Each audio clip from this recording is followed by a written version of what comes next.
Hello दोस्तों। जैसे कि सभी को पता होगा कि हम लोगों के लॉकडाउन को और 14 दिनों के लिए बढ़ा दिया गया। आगे 17 तारीख तक अभी लॉकडाउन और रहेगा। तो कोई बात नहीं, लॉकडाउन बढ़ने से कोई दिक्कत नहीं है। हम लोग स्मार्ट होकर के हम लोग ऑनलाइन क्लासेस कर ही रहे हैं और उम्मीद करते हैं आप लोग घर बैठे ऑनलाइन क्लासेस से इसका फ़ायदा ले रहे होंगे। तो कल जैसे हम लोगों ने बात किया था ब्लड या सर्कुलेशन, जो ब्लड सर्कुलेशन था, सर्कुलेटरी सिस्टम के बारे में। तो उम्मीद करते हैं आपको मेरा पिछला वीडियो अच्छा लगा होगा। अगर अच्छा लगा तो एक बार ज़रूर लाइक और शेयर करें। आज उसी टॉपिक को आगे लेकर के चल रहे हैं हम, ब्लड ग्रुप। चलिए आज हम लोग बात करेंगे ब्लड ग्रुप के बारे में। जैसे सभी हम लोग जानते हैं कि ब्लड ग्रुप, जो ह्यूमन ब्लड ग्रुप है हमारा, ह्यूमन ब्लड ग्रुप के बारे में हम लोगों ने पढ़ रखा है एबीओ सिस्टम। अगर आपने नहीं सुना, नहीं पढ़ा है तो फिर से एक बार बता दूं कि ह्यूमन ब्लड ग्रुप जो है वो एबीओ सिस्टम में आता है। ठीक है, एबीओ का मतलब क्या है? ए ब्लड ग्रुप है, बी ब्लड ग्रुप है, ओ ब्लड ग्रुप है। पहली बार 3 ही ब्लड ग्रुपों की खोज हुई थी और डिस्कवरी हुई थी 1900 में। किसके द्वारा? कार्ल लैंडस्टीनर के द्वारा। कार्ल लैंडस्टीनर ने इसकी खोज की थी एबीओ सिस्टम की, और इसी काम के लिए इनको 1930 में नोबेल प्राइज दिया गया। इसी काम के लिए इनको 1930 में नोबेल प्राइज दिया गया। अब जैसे हम लोग जानते हैं कि मेन हमारे ब्लड ग्रुप जो है वो 4 होते हैं, ए, बी, ओ और ए बी। इसमें तो ए बी का नाम आया नहीं है, तो जाहिर सी बात है कि आगे वाले सालों में जो इन्वेंशंस होंगे, डिस्कवरी होंगे, वो एबीओ पर ही होगा। तो एबीओ जो था, ये ब्लड ग्रुप आपका 1902 में खोजा गया। और खोजा गया किसके द्वारा? हम लोग बात करते हैं डक्सटेलो स्टर्ली के द्वारा। डक्सटेलो स्टर्ली के द्वारा इसकी खोज हुई थी 1902 में। चलिए फ्रेंड्स, आगे हम लोग देख लें थोड़ा सा और। जैसे कि ये जो ह्यूमन ब्लड ग्रुप है, इसी तरह पूरे यूनिवर्स में टोटल 55 सिस्टम्स होते हैं। ठीक है, चीज याद रखिएगा, टोटल कितने सिस्टम्स है? 55, जिसमें से एक सिस्टम क्या है? एबीओ सिस्टम, जिसमें ह्यूमंस आते हैं। ऐसे ही ब्रह्मांड में बहुत सारे जीव हैं जिनका ब्लड ग्रुप और अलग अलग तरीके का होता है। जैसे सारे का तो ब्लड ग्रुप हमने जांच नहीं किया, जैसे जानवरों में भी, तो अलग अलग चीजों के लिए पूरे ब्रह्मांड में 55 सिस्टम्स बताए गए हैं। हम लोग जब ब्लड जांच करवाते हैं तो ब्लड में 2 चीजों को देखा जाता है, एक एंटीजन और दूसरा एंटीबॉडी। ठीक है, एंटीजन क्या है? इसको बोला जाता है प्रतिजन, और एंटीबॉडी को बोला जाता है प्रतिरक्षी। इसको एजी से डिनोट कर लेते हैं और इसको एबी से। ठीक है, एंटीबॉडी। प्रतिरक्षी और प्रतिजन क्या है? दोनों के दोनों एक प्रकार का ग्लाइकोप्रोटीन है। दोनों ही क्या है? एक प्रकार का ग्लाइकोप्रोटीन है। ग्लाइको का मीनिंग होता है ग्लाइकोजन, और ग्लाइकोजन क्या है? एक तरह का कार्बोहाइड्रेट। एक तरह का कार्बोहाइड्रेट है। मीन्स कहने का मतलब कार्बोहाइड्रेट और प्रोटीन से मिलकर के ये बना है आपका एंटीजन और एंटीबॉडी। अब बात करते हैं हम लोग ब्लड में इसका क्या काम है। जैसे हमारे शरीर पर जब बाहरी चीजों का अटैक होता है, बहुत सारी बीमारियों का जब अटैक होता है, तो वो हमको रक्षा कौन प्रदान करता है? एंटीबॉडी रक्षा करता है। ये हमारे शरीर को बचा करके रखता है, और ये बचाता है, इसी कारण से इसको बोला जाता है सोल्जर ऑफ बॉडी। इसको बताया गया है सोल्जर ऑफ बॉडी, या फिर इसी को बोला जाता है बॉडीगार्ड। इसी को बोला जाता है बॉडीगार्ड। अब एंटीजन का क्या काम हुआ, तो अब मैं बताने जा रहा हूं आपको, यहाँ पे ध्यान दीजिएगा। हमारे शरीर के लिए दोनों ही इंपॉर्टेंस रखते हैं, दोनों ही फायदेमंद है, लेकिन जब कोई बाहरी अटैक होता है तो एंटीजन हमें उससे क्या प्रोवाइड करता है, प्रोटेक्शन प्रोवाइड करता है।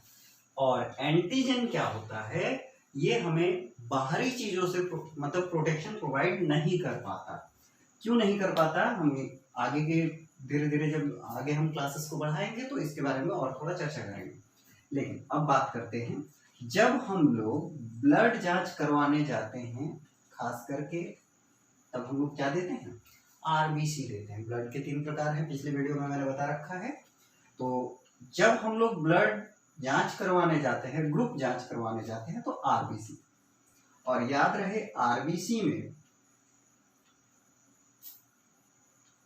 आरबीसी में कुछ इस तरह का एक स्ट्रक्चर देखने को मिलता है, और ये स्ट्रक्चर क्या बताता है, एंटीजन बताता है। क्या बताता है, एंटीजन। ध्यान रखिएगा, ए और बी 2 एंटीजन पाए जाते हैं। इसी तरह जब हम लोग एंटीबॉडी की जांच करवाते हैं, यानी ब्लड में हमको एंटीबॉडी देखना हो, तो यहाँ आरबीसी हमने देखा था एंटीजन के लिए, ठीक है, और एंटीबॉडी के लिए यहाँ पे हम या तो डब्ल्यूबीसी ले लेंगे या तो प्लेटलेट्स ले लेंगे, ठीक है। डब्ल्यूबीसी देखेंगे या प्लेटलेट्स देखेंगे। इस डब्ल्यूबीसी और प्लेटलेट्स में भी आपको इस तरह का एक फिगर देखने को मिलेगा, जैसे पहले हम लोगों ने आरबीसी में देखा था। लेकिन अब इसमें जो देखने को मिलेगा वो आपका एंटीबॉडी होगा, और एंटीबॉडी को भी हम लोग किस में डोनेट करेंगे, ए और बी में, क्योंकि 2 ही प्रकार के एंटीबॉडी पाए जाते हैं ह्यूमन बॉडी में। आगे देखते हैं।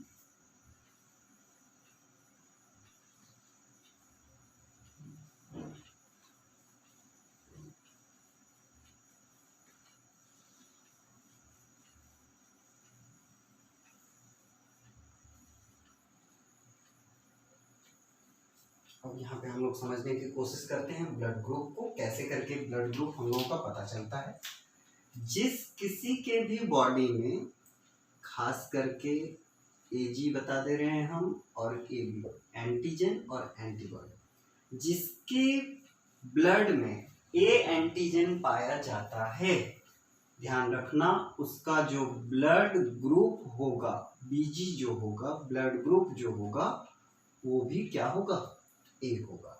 ए एंटीजन वाले का ब्लड ग्रुप ए होगा। इसी प्रकार से बी एंटीजन वाले का ब्लड ग्रुप बी होगा। और जिसमें दोनों एंटीजन पाए जाएंगे, ए और बी दोनों देखने को मिल जाए। याद रहे, किसी के शरीर में 1 दिखता है, किसी में 2 दिखता है, किसी में 1 भी नहीं दिखता। अगर दोनों दिख जाए तो ध्यान रखिएगा इसका ब्लड ग्रुप ए बी होगा, ठीक है। इसी प्रकार से अगर इन दोनों में से कोई ना दिखे तो इसका ब्लड ग्रुप 0 मीन्स ओ होगा। ब्लड ग्रुप को तो हम 0 नहीं पढ़ सकते, मतलब 1 भी नहीं दिखा है, इसलिए हम लोगों ने यहाँ 0 लिखा। लेकिन इसको अब हम लोग पढ़ेंगे किसमें, ओ में। उसका ब्लड ग्रुप क्या हो जाएगा, ओ। अब बात को यहाँ पे समझिएगा, अगर आपका बॉडी का एंटीजन ए है तो हमेशा याद रखिएगा एंटीजन जो होता है एंटीबॉडी का जस्ट अपोजिट होता है, मीन्स उल्टा होता है। तो कहने का मतलब एंटीबॉडी जो होगा वो क्या हो जाएगा, फिर ए के लिए बी हो जाएगा और बी के लिए ए होगा। उसी प्रकार से ए बी के लिए क्या होगा, अगर ए बी दोनों है इसका तो उसके शरीर में कोई एंटीबॉडी नहीं पाया जाएगा।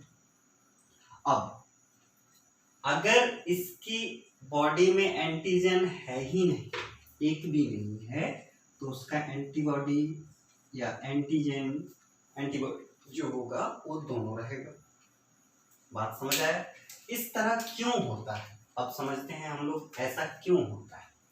देखिए, अगर किसी इंसान में ब्लड की कमी आई और उसको हम कहीं से ला करके ब्लड दे रहे हैं, ठीक, तो ब्लड देने से पहले उसका एंटीजन और एंटीबॉडी की जांच जरूर होगी। क्यों होगी, अगर आपके ब्लड में ए एंटीजन है और इधर से भी हम ला करके क्या दे दिए, बी की जगह पे ए दे दिए, ए एंटीजन वाला ब्लड ला करके दे दिए, जब हम सेम एंटीजन वाला ब्लड देंगे तो उसका जो एंटीजन हमारे शरीर में आएगा वो पावरफुल होगा, क्योंकि आप में शरीर में ब्लड की कमी है, आपका शरीर वीक है, तो दूसरे के शरीर से जब ब्लड आएगा तो वो ब्लड क्या हो जाएगा, आपके शरीर के लिए पावरफुल हो जाएगा। और जैसे ही वो पावरफुल होगा तो आपके शरीर में जितने भी एंटीबॉडीज हैं वो सब को क्या करेगा, डेड कर देगा, सारे के सारे एंटीबॉडीज को वो मार डालेगा।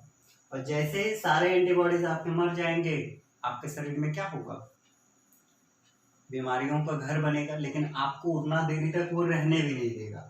ध्यान रखिएगा, एंटीजन जब इसको मार देंगे और आपके एंटीजन की संख्या बहुत ज्यादा बढ़ जाएगी, तो याद रखिएगा आपका ब्लड क्या हो जाएगा, कोगुलेट कर जाएगा, यानी कोगुलेशन हो जाएगा, कोगुलेशन या क्लोट कर जाएगा। सिंपल समझिए, पूरा का पूरा ब्लड आपका जम जाएगा। कितने मिनटों में ये हो जाएगा, 3 मिनट में आपका पूरा ब्लड शरीर का जम जाएगा।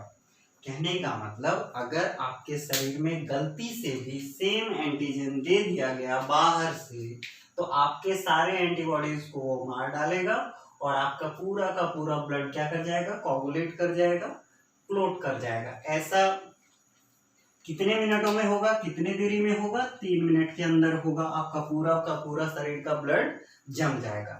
आपने देखा होगा जब हमें कहीं पे चोट लग जाता है तो ब्लड निकलता है, और जैसे ही ब्लड निकलता है तो कुछ देरी बाद ये ब्लड क्या होता है, ये ब्लड जम जाता है। क्यों जमता है, तो याद रखिएगा, आपके ही शरीर में एक प्रोटीन पाया जाता है जिसको बोला जाता है फाइब्रिनोजेन।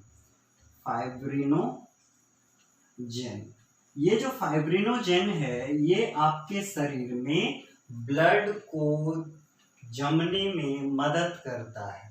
ध्यान रखिएगा, ये विटामिन के साथ मिल करके आपके शरीर से जब बाहर ब्लड निकलता है तो उसको जमने में मदद करता है। लेकिन जब ये विटामिन के साथ मिलता है तो सिर्फ और सिर्फ बाहर में आपको वो क्लोट करवाता है, लेकिन इसी का एक भाग और है, थॉम्ब्रियम।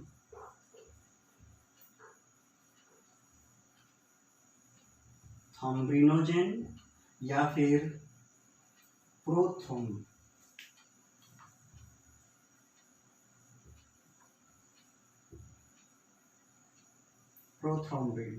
ठीक है। ये जो होते हैं ये आपके शरीर में ब्लड को जमने से रोकते हैं, ये आपके शरीर में ब्लड, अंदर में आपके ब्लड को जमने नहीं देता। इसी कारण से हमारा जो ब्लड है वो लिक्विड रूप में बहता रहता है।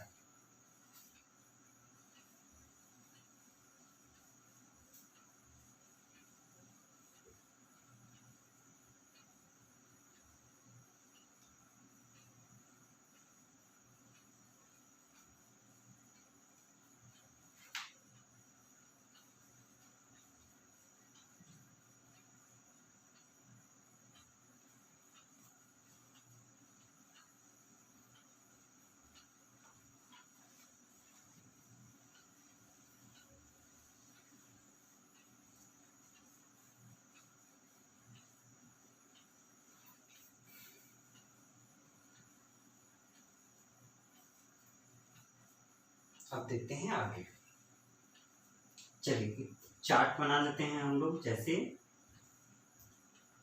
ब्लड ग्रुप, एंटीजन, एंटीबॉडी,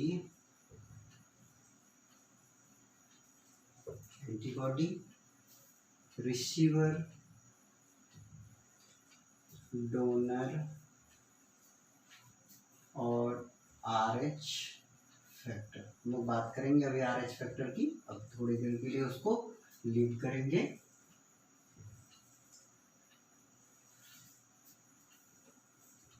ध्यान दीजिए,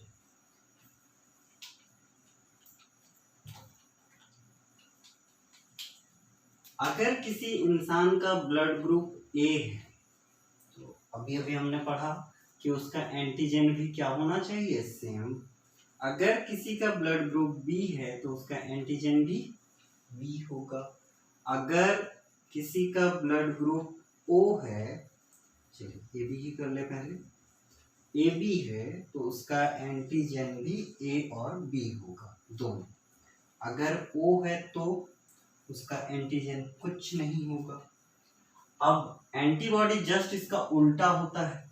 अगर ए एंटीजन है तो उसका एंटीबॉडी क्या होगा, बी होगा, और बी है तो ए होगा। अगर दोनों हैं तो एंटीबॉडी कुछ नहीं आएगा, और अगर एंटीजन है ही नहीं तो उसका एंटीबॉडी क्या हो जाएगा, सॉरी, ए और बी।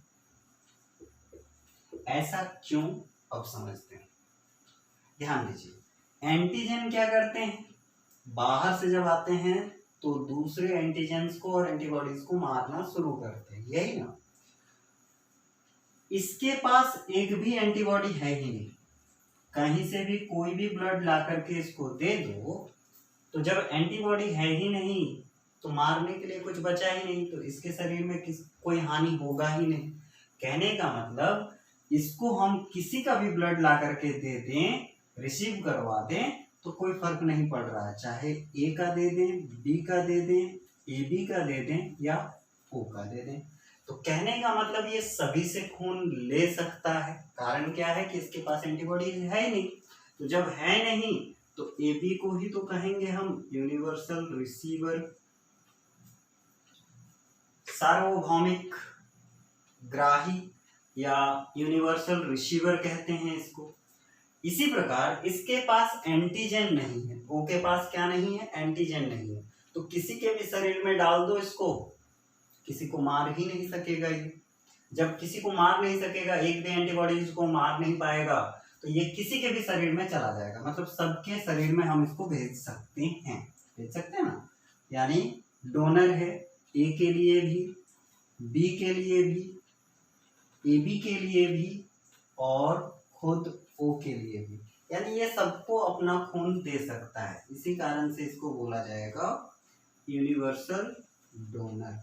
ओ को क्या बोला जाएगा, यूनिवर्सल डोनर। अब हम लोग बात कर रहे हैं, ए से ब्लड रिसीव कर सकता है और ए को दे भी सकता है।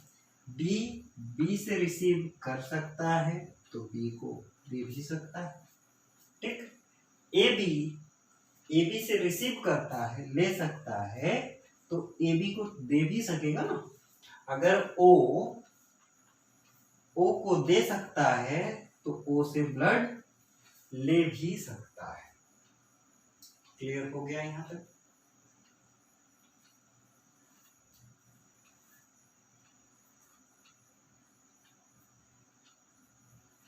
एक सेकंड, थोड़ा सा यहाँ पे मिस्टेक है, इसको सुधार लें।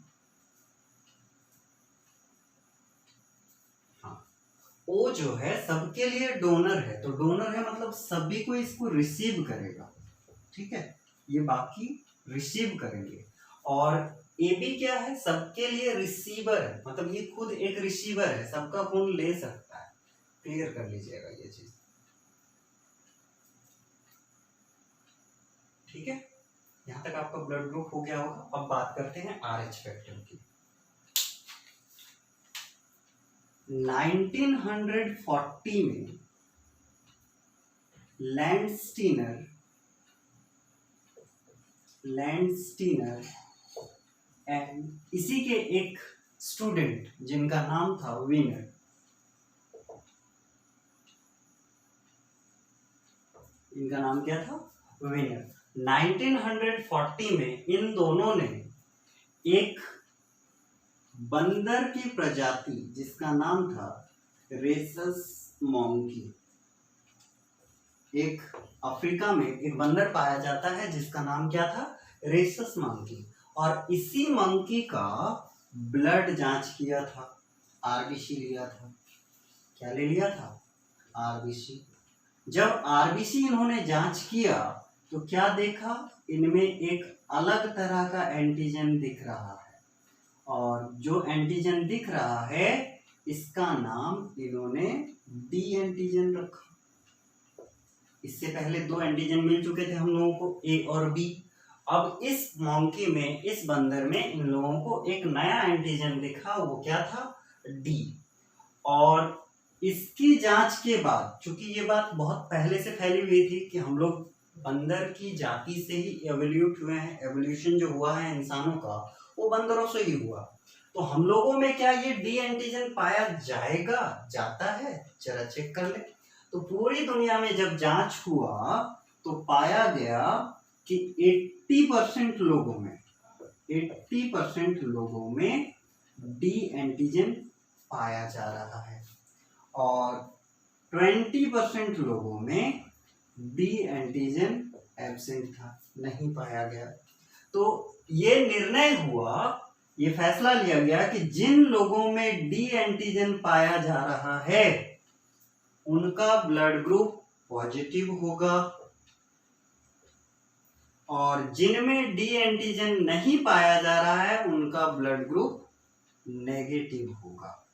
अब समझ आया कहां से पॉजिटिव और कहां से नेगेटिव हुआ? जिन लोगों में डी एंटीजन, ये बंदर वाला डी एंटीजन पाया गया उनका ब्लड ग्रुप पॉजिटिव होगा और जिनमें नहीं पाया गया उनका नेगेटिव होगा। क्लियर है? पॉजिटिव था तो RH पॉजिटिव, अगर नहीं पाया गया तो RH नेगेटिव। ये ए वाले के लिए कंप्लीट हो गया आपका। इसी तरह बी वाले में आते हैं, इस पर अब कर देते हैं थोड़ा।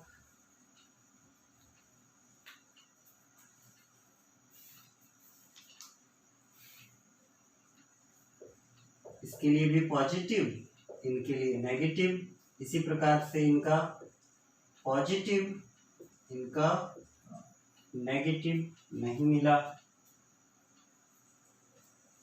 और लास्ट इनके लिए भी RH पॉजिटिव, RH नेगेटिव। तो क्लियर हुआ फ्रेंड यहाँ तक ब्लड ग्रुप नेगेटिव पॉजिटिव वाली बातें।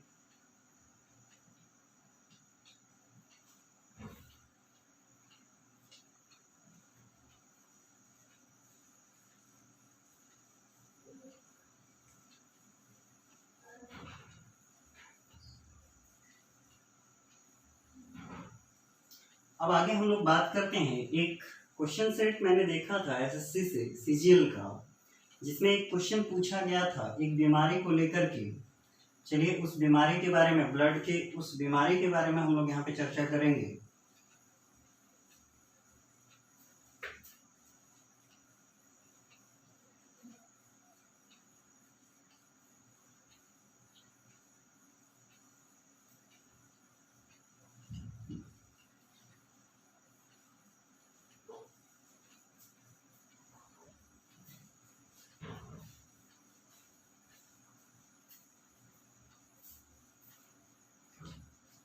चलिए आगे हम लोग बात करते हैं इस बीमारी के बारे में, जो पिछले 1 या 2 साल पहले ये क्वेश्चन आया हुआ था।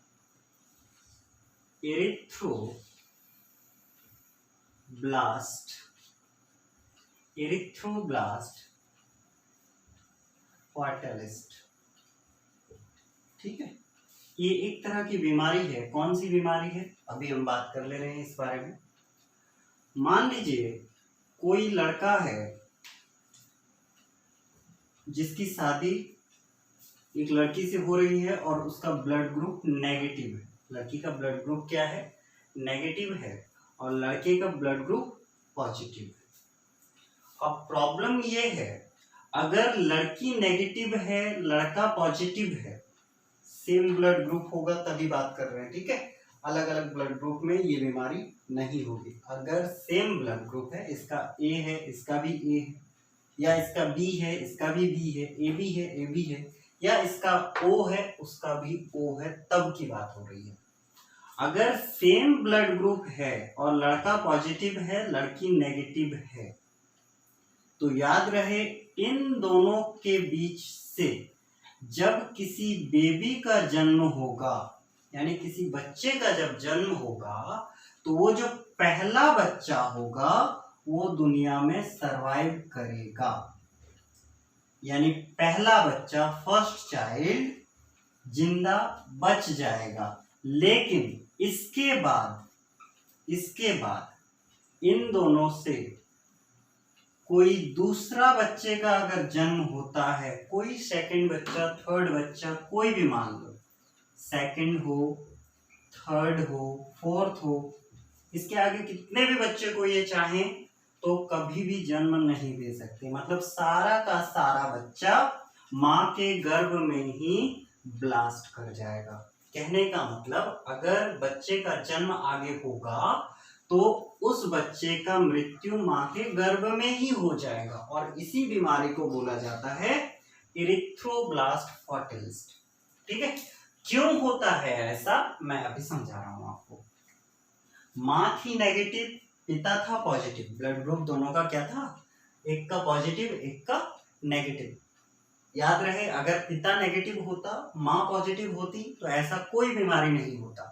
लेकिन शर्त यह है कि पिता पॉजिटिव होना चाहिए, माँ नेगेटिव होना चाहिए। इसने आज तक, नेगेटिव का मतलब है कि RH नेगेटिव थी, वो RH पॉजिटिव थी।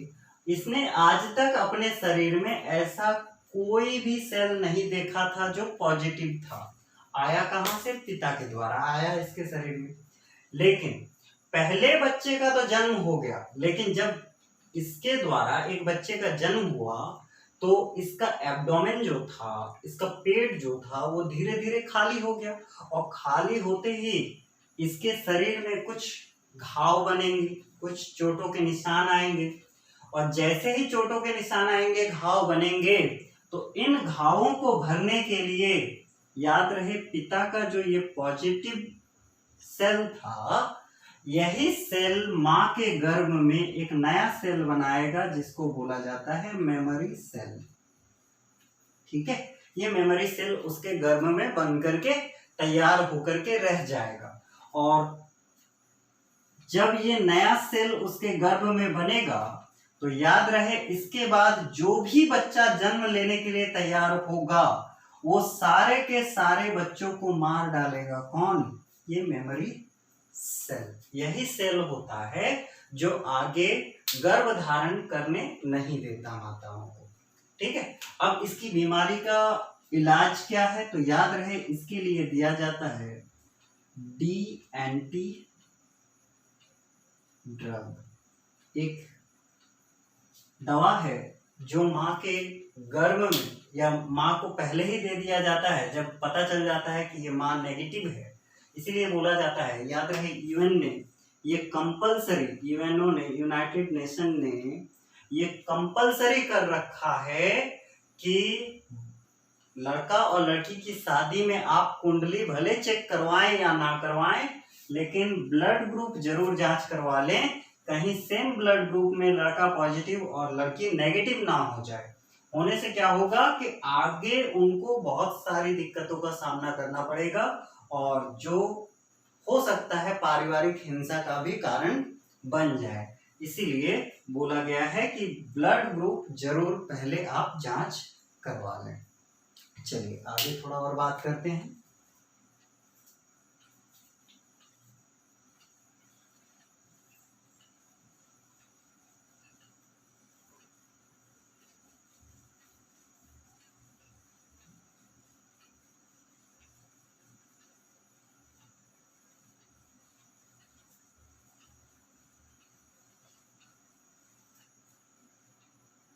अभी तक हमने 4 तरह के ब्लड ग्रुप पढ़ लिए।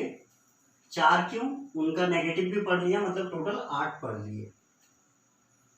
कुछ साल पहले बॉम्बे में एक 21 साल की लड़की पहली बार अपना ब्लड जांच करवाने के लिए गई। जब वो लैब में ब्लड जांच करवाने के लिए गई पहली बार, तो उसका ब्लड जांच हुआ, लेकिन इसके ब्लड में ना A एंटीजन था ना B एंटीजन था। अगर A और B दोनों में से कोई नहीं था तो उसका ब्लड ग्रुप O हो जाना चाहिए, लेकिन एक नया एंटीजन देखने को मिला। इसी कारण से अब हम लोग जो पढ़ेंगे वो है आपका बॉम्बे ब्लड ग्रुप। ठीक है, ये एक नया ब्लड ग्रुप देखने को मिला। एक 21 साल की लड़की ने जब RBC का जांच करवाया तो इसके ब्लड में एक ना ए मिला ना बी मिला, एक नए तरह का एंटीजन मिला और इस एंटीजन का नाम H एंटीजन रख दिया गया। ठीक है, और इसकी जांच कर रहे थे एक डॉक्टर जिनका नाम था, एक डॉक्टर जांच कर रहे थे इस ब्लड का, और जो जांच कर रहे थे उनका नाम था Y.M. भेंडे। ठीक है, Y.M. भेंडे इसकी जांच कर रहे थे। इन्होंने तुरंत देखा कि इस लड़की में ना A एंटीजन है ना B है, मतलब ये पूरी दुनिया से अलग है। तो तुरंत इन्होंने क्या किया, ये ब्लड सैंपल यूएन को भेज दिया। यूएन में भी डॉक्टरों ने जांच किया तो मिला क्या कि इसका ब्लड बिल्कुल सबसे अलग है।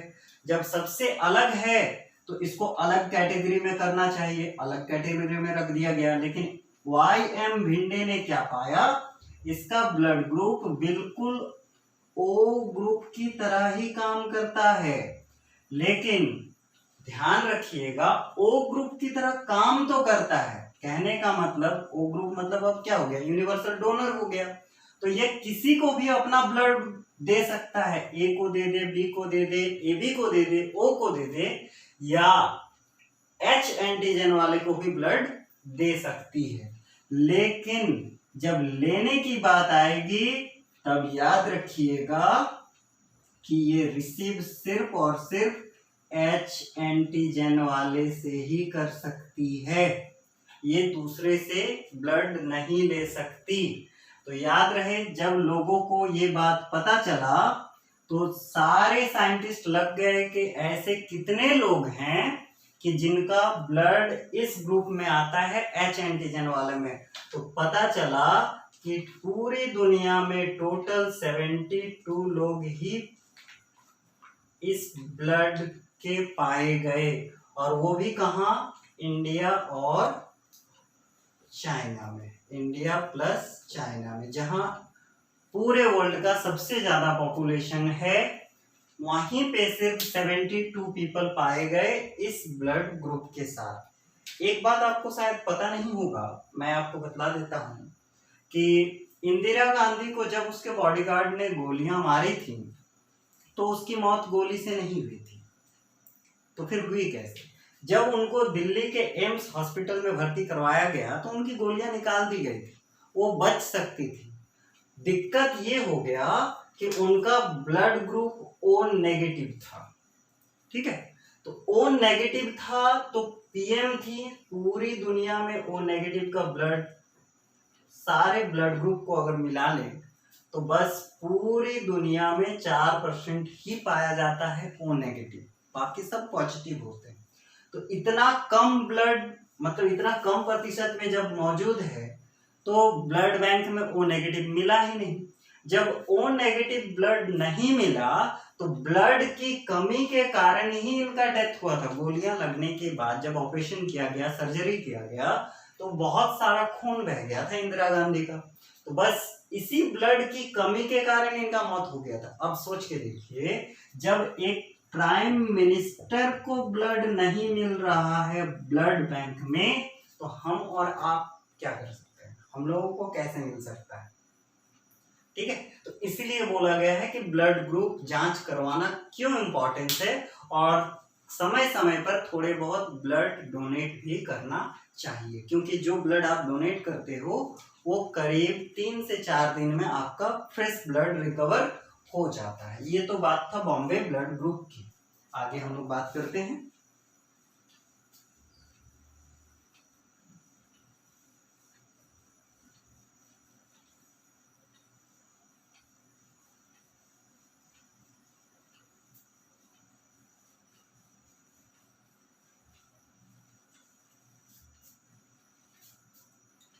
इसी तरह सूरत में एक रमेश नाम का लड़का था, जिसने एक बार यूएन द्वारा ऑर्गेनाइज किया गया था ब्लड डोनेशन का, ब्लड डोनेशन कैंप का आयोजन किया गया था।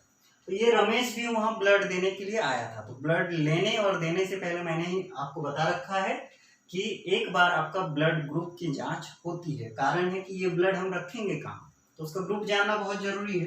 तो रमेश का जब ब्लड जांच हुआ तो याद रहे सूरत के रमेश का भी ब्लड में ना ए एंटीजन पाया गया ना बी पाया गया। जब ये एंटीजन नहीं पाया गया तो जरूर बॉम्बे ब्लड ग्रुप में जाएगा, लेकिन ये बॉम्बे ब्लड ग्रुप का भी नहीं था, ये एक नया ही ब्लड ग्रुप आ गया। और याद रहे इसका भी नाम H एंटीजन ही रखा गया।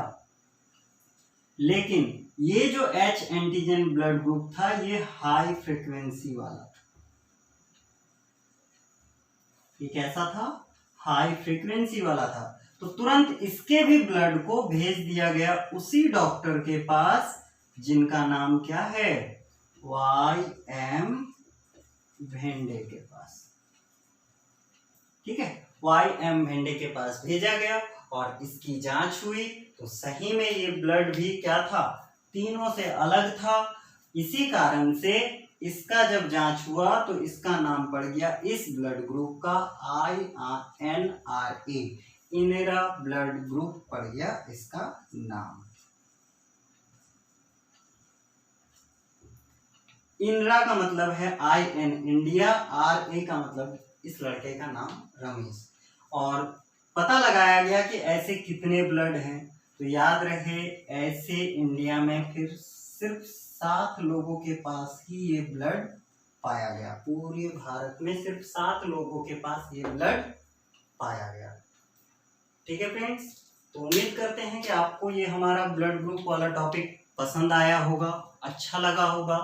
नेक्स्ट टाइम इससे भी मजेदार अच्छी टॉपिक्स लेकर के मैं आप तक पहुंचूंगा। तब तक के लिए आप इनको एक बार गो थ्रू कीजिए, पूरे अच्छी तरह से रिवाइज कीजिए, समझ आए तो एक बार मेरे ओर से लाइक और शेयर का बटन जरूर दबाएं, ताकि मुझे भी प्रोत्साहन मिलते रहे कि आपको हमारा वीडियोस पसंद आ रहा है। Thank you, good night.